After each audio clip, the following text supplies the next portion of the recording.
Sharknado is real in Australia, mate.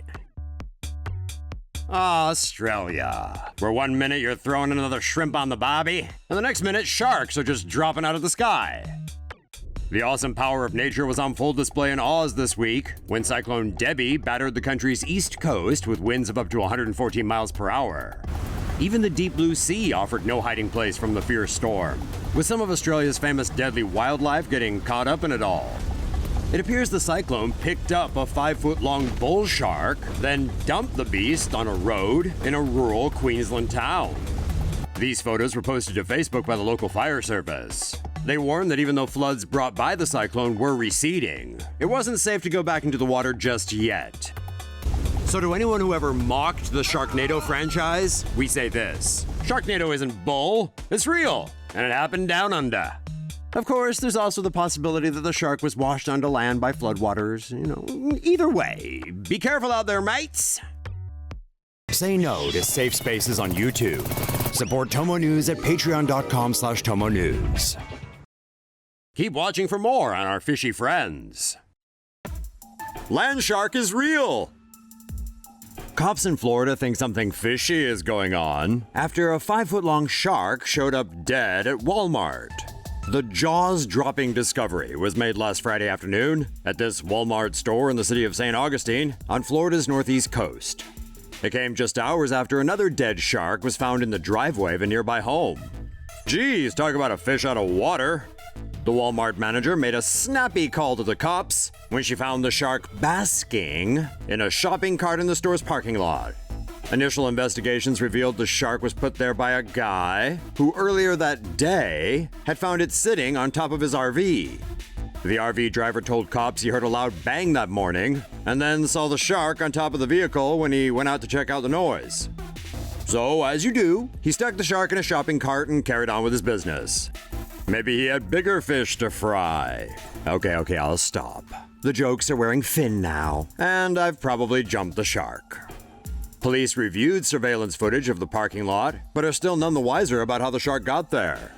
Perhaps he just turned up out of the blue, uninvited? This reminds us of the time a dead shark was found on a New York subway train a few years back. In August 2013, passengers on the N train were baffled when they ended up sharing a compartment with a female dogfish shark. Turns out the corpse of the shark had washed up on Coney Island earlier that day, where it was found by some kids. But when the kids weren't looking, a group of pranksters took the shark and ran off with it. They dropped it by a roller coaster, where it was found by some guy from Brooklyn. According to the New York Post, the 31-year-old man thought the shark was such a fine specimen that he decided to take it home and study it. However, at some point on the journey back, he changed his mind. Instead, the man said he left the shark on the subway train for other passengers to enjoy. So, at least that's one shark mystery solved. As for this guy, who knows? St. Augustine cops were said to be diving into their investigations. Diver gives monstrous great white shark a high five. If you saw this enormous shark swimming right up to you, wouldn't you scramble into your cage as fast as your flippers could carry you?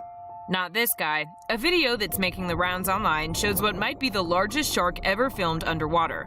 In it, shark expert Mauricio Hoyos Padilla exits his cage to high-five the beast. The great white shark, named Deep Blue, is an estimated 20 feet long. The average great white measures roughly 14 feet, still more than twice the diver's height. Deep Blue was first spotted off the coast of Mexico's Guadalupe Island during Discovery's 2014 Shark Week filming. The team managed to tag Deep Blue, whom they estimate to be about 50 years old.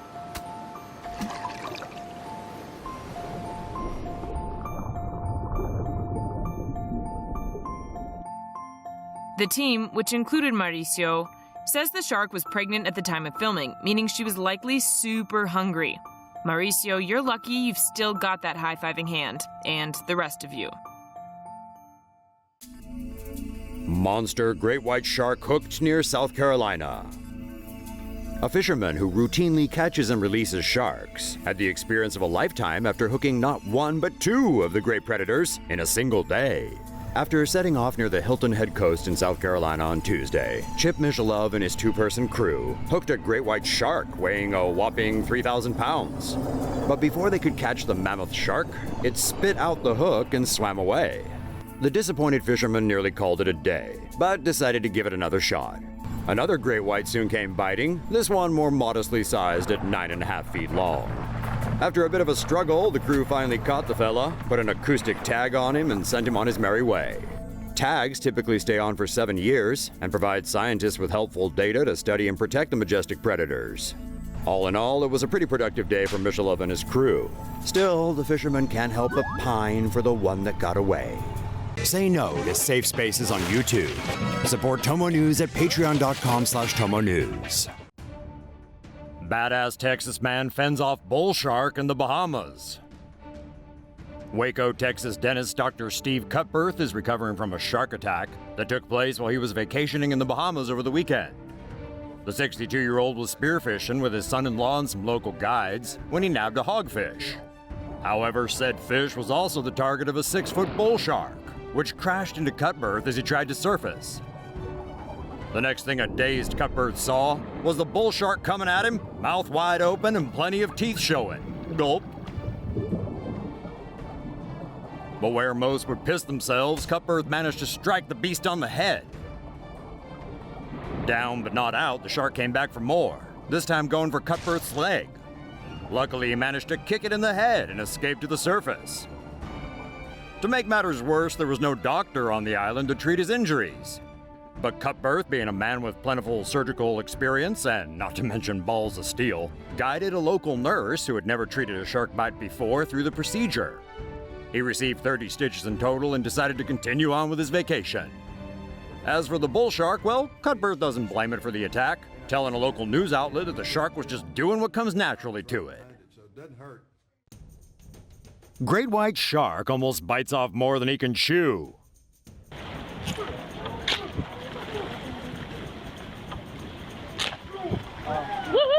Good to go. Come on, flip over, buddy. Get the hell out Orange of there. County, California resident Penny Novak was walking along San Clemente Pier on the afternoon of January 18th when she noticed a fisherman had hooked something powerful enough to almost snap the guy's fishing rod in half. She, of course, started filming. When we looked over the edge, Novak said, there it was. By it, she meant a great white shark. Seriously, in San Clemente, California. The creature reportedly thrashed about for 15 minutes trying to free itself, and for a second Novak said the shark went underwater and they thought it might be dead. But great white sharks aren't that easy to kill, even if you have a bigger boat. After deciding on a new strategy, the shark leapt out of the water and chomped down, freeing itself, much to the delight of the fishermen and the shark as well, no doubt. Great white sharks are commonly spotted off the coast of Northern California, but one theory says weather phenomenon El Nino could be encouraging sharks to move south into warmer waters. Or maybe it was just a tourist. In any case, Southern California beaches are totally safe, just keep an eye out for fins. Aussie idiot sadly does not get eaten by sharks. Harrison Williams and friends were on a boat enjoying the waters off Western Australia over the weekend when they noticed something very large bobbing up and down in the water, which turned out to be a several-week-old dead whale. Now, you or I might find such a sight a rare and interesting addition to your weekend, but Williams is into extreme sports, and this 26-year-old thought it would be totally rad if he swam over and surfed on the whale corpse. And so he did, much to the delight of his immature friends. But then Williams looked down and noticed about a gazillion humongous hungry sharks, including a great white or two, enjoying some decaying whale sashimi. Finally, in his only sane act of the day, Williams wisely got his friends to rescue him with the boat, narrowly avoiding a Darwin Award nomination.